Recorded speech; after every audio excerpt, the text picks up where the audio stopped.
Hi, this is Chris Tiller with Russ Lyons Sotheby's Realty. Today we're going to be talking about multiple offer situations from you, the seller's perspective.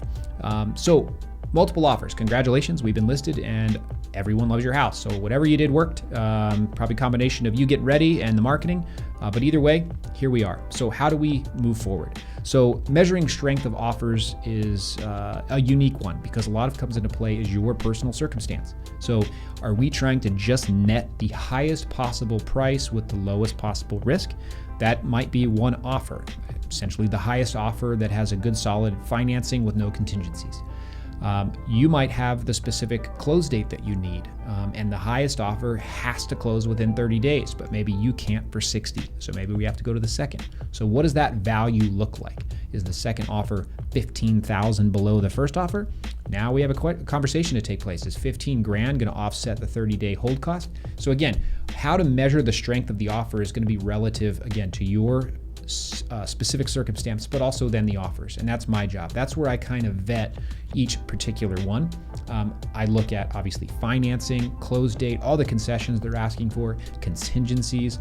The other one that a lot of time gets overlooked is the agent specifically. So how long have they been in business? How well did they write the contract? How many transactions do they do? Do they have a team? Do they have an assistant? Do they have a relationship with the lender? Does the lender answer their phone? All of these things kind of come into play. Gut feeling, believe it or not, is kind of a weird one that comes into play that I'll share with you. I'll say, listen, this guy was very responsive. He seems really on top of it. He's been in the business for 15 years. I've done deals with him before. Whatever's relevant to the specific circumstance, again, I'm going to share with you, and we're going to weigh in the overall strength of the offers. So the other decision we need to make is whether or not to shop offers. So we are allowed to shop offers. So if you pick the highest two, but let's say the second highest offer you really like, but they don't have the close date that you like. An option that we have is I can go to the second one and say, hey, listen, here's the deal. If you raise your price by $3,000 and give us an extra 30 days, the house is yours. Or we can just say highest and best offers by Tuesday at noon. We can do a bunch of different things that help us move in one direction or the other. The preference is always up to the seller. So again, your particular circumstance is going to dictate a lot of how this progresses. So again, what's important to you? Are you highest net? Are you close date? Are you a mixture of both? Do you have a refrigerator that was, a wedding gift from a deceased mother-in-law that you can't let? I mean, there's a bunch of different things that we can have as deal breakers between offers that you might think are silly but are unique to some sellers. So taking all that into account is really, really important. The other one we're going to do is keeping backups. So you never know if, let's say we go with the highest offer, but they do have a contingency that we might think is high risk, but it's worth it to go after the higher offer. Then we're going to want to try to solicit some really, really strong backups that we think are going to be sticking around to at least through the inspection and appraisal process. So that's a big one, of making sure that we have extra options. Now, what to counter? So let's say we do get offers in and we have one that's really, really high. Maybe we think the appraisal is going to be an issue, maybe timing's an issue. Some things that you can counter typically, you can counter anything, but the point being that you can counter, a big one that we like to do is ordering the appraisal. So the appraisal can be a process that takes a while, that's a high risk, especially if you're above list price.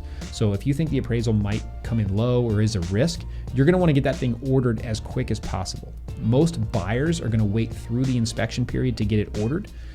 Because if they can't agree that the house is in the condition that they want to cancel, they don't want to incur the cost of the appraisal. So one of the things that we can do and require is that you have to order the appraisal within 48 hours of contract acceptance. Now, that doesn't mean they have to incur the cost. They can just place the order, but at least it's in the queue, and we might get a call a week later that it's going to at least get scheduled. So we're down that path prior to getting through the inspection. So we've at least kind of moved this ball down the court, where if we had to go with a backup offer, the risk of them leaving and finding another house is diminished because we've kind of decreased the amount of time before we've had to make that phone call again and say, listen, the appraisal didn't come back, or the buyer fell out for whatever reason. Are you still interested in the house? So that's the idea, is just to make sure we get through this as quickly as possible and know that we're moving forward. So in a multiple offer situation, again, it's going to be communication with me up front to make sure I'm fully aware of what your situation is and what's important to you. And then, aggressively lining out these offers, getting the backups where we need them to be, taking the one that's most relevant and applicable to your situation, countering the ones that are most important, and then pushing that contract along as quickly as possible so that we know that it's going to close or that we have to move on sooner than later. So that's how we're going to deal with multiple offers. If you have any questions, please let me know.